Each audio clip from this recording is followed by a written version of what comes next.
زندگی یہ نہیں ہے کسی کے لیے زندگی بسم اللہ الرحمن الرحیم واتخذ اللہ ابراہیم خلیلا صدق اللہ مولانا العظیم وبلغنا رسول النبی النبی المدین الکریم وعلى ذلك لمن الشاہدین والشاکرین والحمد للہ رب العالمین۔ آئیے محبت سے درود پاک پڑھ لیں۔ اللہم صلی علی سیدنا شفیعنا حبیبنا نبینا مولانا محمد وبارک وسلم صلاۃ و سلام علیک یا رسول اللہ۔ تیرے جلوے کے آگے اپنی ہستی کو فنا پایا، تیرے جلوے کے آگے اپنی ہستی کو فنا پایا، یہ پیغام بلا ہم نے دم تالو بلا پایا، یہ پیغام بلا ہم نے دم تالو بلا پایا۔ سعادت مند بیٹا چھپ گیا فرمانے باری پر، سعادت مند بیٹا چھپ گیا فرمانے باری پر، زمین و آسمان حیران تھے اس طاعت شعاری پر، زمین و آسمان حیران تھے اس طاعت شعاری پر۔ یہ آداب نظر تھا یا کہ مکتب کی کرامت تھی، یہ آداب نظر تھا یا کہ مکتب کی کرامت تھی۔ سکھائے کس نے اسماعیل کو آداب فرزندی، سکھائے کس نے اسماعیل کو آداب فرزندی۔ حضرات محترم، حضرت ابراہیم علیہ الصلوۃ والتسلیم کی زندگی امتحانات کا ایک مجموعہ نظر آتی ہے۔ یہ قربانی اور آگ کا آگ میں ڈالا جانا، راہ خدا میں سب کچھ قربان کر دینا، یہ کیا ہے؟ صرف اور صرف اللہ کے آگے، اللہ کے حضور، اللہ کے لیے خود کو بالکل فنا کر دینا۔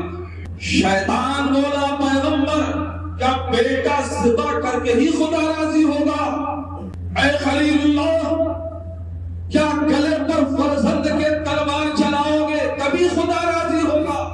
کچھ اور کام کر سکتے ہو تو خدا کی رضا کے لیے کیا ضروری ہے کہ آپ بیٹے کو مینا کے میدان میں لے جائیں؟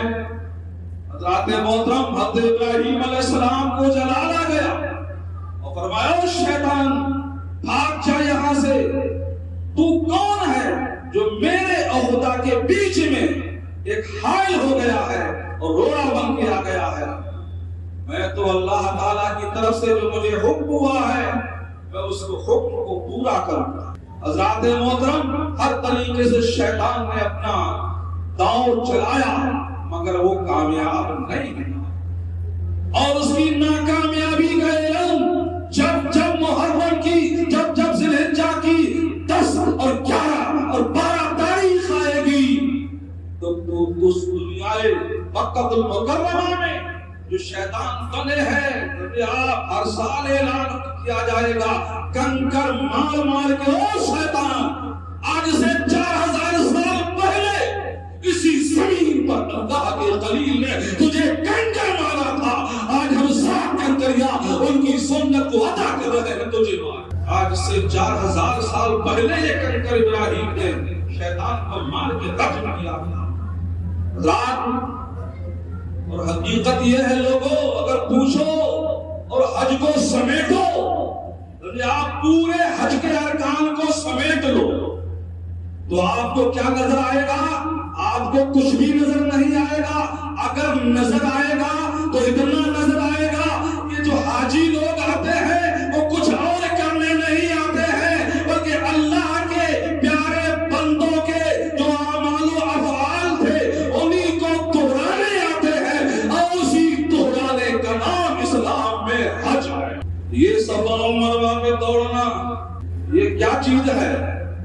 بے مطلب صفا سے مروہ، مروہ سے صفا، صفا سے مروہ، مروہ سے صفا، 7 چکر لگا کے صفا سے شروع کرنا، مروہ پہ ختم کرنا، صفا سے اسٹارٹ کرنا اور مروہ پہ درج اینڈ کرنا، یہ کیا چیز ہے؟ ایک مرتبہ ہو جائے، 2 مرتبہ ہو جائے، 3 مرتبہ ہو جائے، 7 مرتبہ چکر مارنا اور کہیں تیز دوڑنا، کہیں ہلکے دوڑنا، کہیں رمل کرنا، کہیں نارمل چلنا، یہ کیا چیز ہے؟ کہ اسی کا نام حج ہے۔ حضرات محترم پھر آپ کنکری مارنا، پھر میدان بنا میں جا کے قربانیاں کرنا، حضرات محترم تو آپ دیکھیں یہ کیا ہے؟ یہ کوئی اور نہیں دوڑا تھا، خدا دوڑنے نہیں آیا تھا۔ خدا کی ایک بندی اپنے بچے کے پانی کی تلاش کے لیے ہاجرہ دوڑی ہے، تو اللہ کو ہاجرہ کی دوڑ اتنی پسند آ گئی کہ حاجی کے لیے حج کا ایک قانون بنا دیا۔ ورنہ کیا ہے حضرات محترم، انہی اداؤں کا نام، انہی اداؤں کو جوڑ دو، پورا ٹوٹل نقشہ وہی آئے گا کہ یہاں پر یہ کیا گیا، یہاں پر یہ کیا گیا، یہاں پر یہ کیا گیا، یہاں پر یہ کیا گیا، سب کو اکٹھا کر لو، حج ہو گیا۔ حضرات محترم، اللہ کے پیاروں کی اداؤں کو دوہرا دینے کا نام، ان کو نقل کر دینے کا نام حج ہے۔ تو بات یہ چل رہی تھی کہ شیطان نے بہت بار حملہ کیا، کہیں ماں کے پاس جا رہا ہے، کہیں باپ کے پاس جا رہا ہے، کہیں بیٹے کے پاس جا رہا ہے، کسی طریقے سے پیغمبر کو روک دیا جائے، مگر باہر بار جو اس کے بندے ہوتے ہیں، جو اس کے پیارے ہوتے ہیں، وہ ایسے ہوتے ہیں رات محترم کہ عقل کچھ کرے مگر عشق ان کا کامل ہوتا۔ کیا ابراہیم کی عقل اس وقت یہ نہیں سوچ رہی ہوگی جب نمرود نے آتش گدے میں ڈالا کہ پیغمبر جل جاؤ گے؟ یاد ہے کسی کو نہیں بخشتی، یاد ہے سب کو راکھ بنا دیتی ہے۔ ابراہیم علیہ السلام کی عقل سوچتی ہوگی مگر میاں عقل سوچتی رہ گئی۔ حضرت ابراہیم علیہ السلام بے خطر کود پڑے آگ میں، عقل ہے مہبے تماشائے لبے باممی، آپ اس آگ میں چلے گئے، کود گیا، عقل سوچتی رہی، عقل سوچتی رہی، ایسے ہی اور آپ آگ میں چلے جائے، اور عقل تو سوچے گی کہ آگ کا کام جلانا، مگر عشق نہیں سوچے گا۔ حضرات محترم، اور جب ابراہیم آگ میں چلے گئے تو تقاضا یہ تھا کہ جلانا چاہیے تھا آگ کو، اور اس منظر کو دیکھنے کے لیے بالا کوٹھے پر ابا بھی بیٹھا ہے، بیٹی بھی بیٹھی ہے، نمرود بھی بیٹھا ہے، رشتہ بھی بیٹھی ہے۔ دیکھیں تو مناظر کیا ہوتے ہیں، بہت خوش ہے کہ ابھی جلوہ آ جائے گا، اس کام کے لیے آگ جلائی، پیغمبر کا بھی خاتمہ ہوگا، نہ رہے گا، بانس نہ بجے گی بانسری۔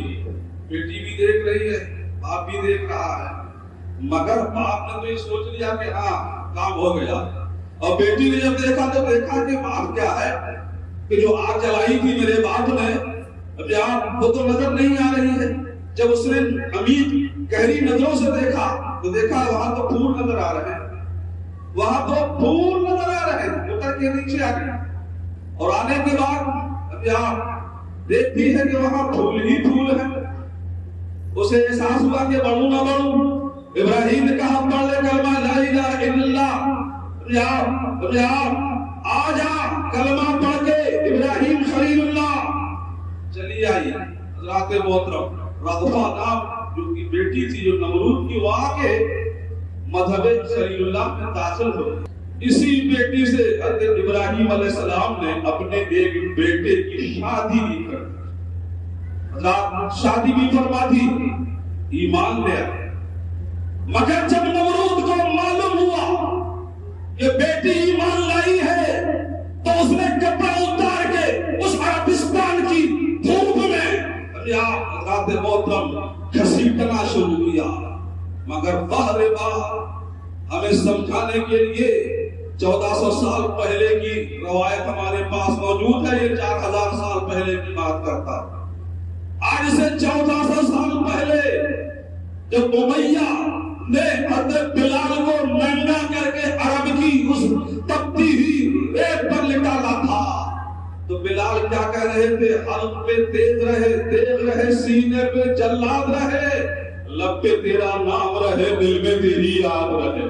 تو ایسا ہی نمرود اپنی بیٹی کو ظلم و ستم کرتا ہے، مگر باہر اے نمرود تو شروع ہو کے ہمیں ایزا ہزار دے، یہ وہ نشہ نہیں جسے تو شیر اتار دے۔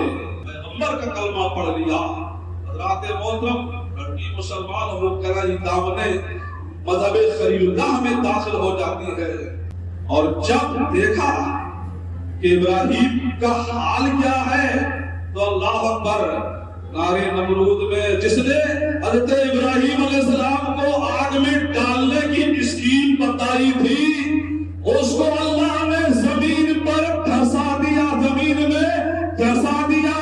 کیا وہ دھس گیا؟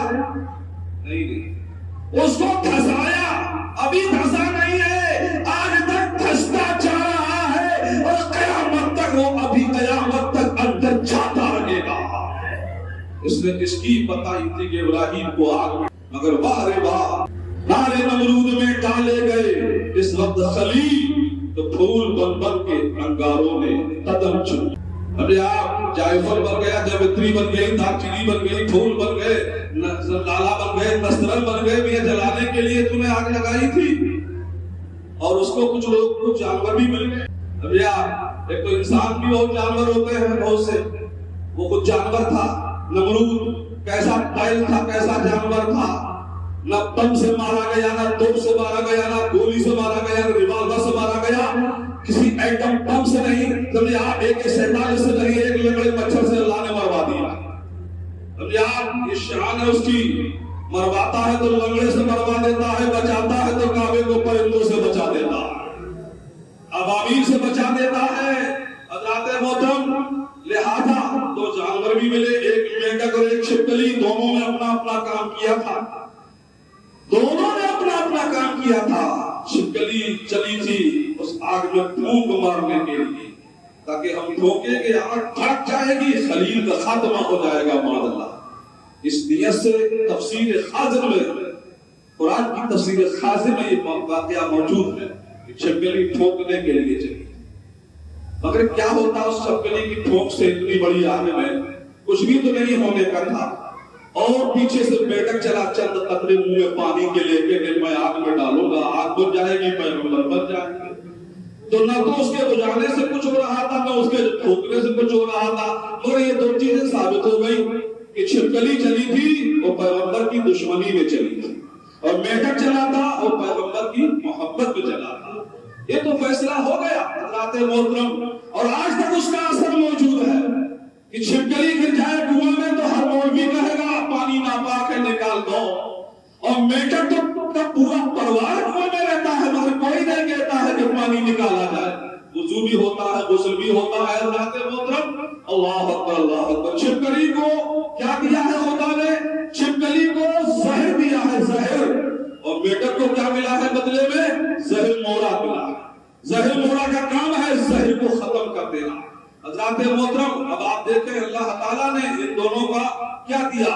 چھپکلی کو پہلی نظر میں دیکھ کے جو مار دے گا وہ ثواب کا زیادہ مستحق بن جائے گا، اور میٹک کو بلا ضرورت مارنا شریعت مطالعہ میں ناجائز ہے، منع ہے۔ حضرات محترم دیکھیے، تو اللہ والوں سے محبت اور اللہ والوں سے جو پیار کرے گا اسی کو تو فلاح ملے گی، اسی کو کامیابی ملے گی۔ یہ تو بہت بڑی سمجھ آ جائے گی بات آدمی کو۔ اللہ تعالیٰ کو راضی کرنے کے لیے ابراہیم علیہ السلام نے بیٹے کو قربان کیا ہے راہ خدا میں، رضا ہی کے لیے۔ وَمَا عَلَيْنَا إِلَّا الْبَلَاغُ۔ السلام علیکم۔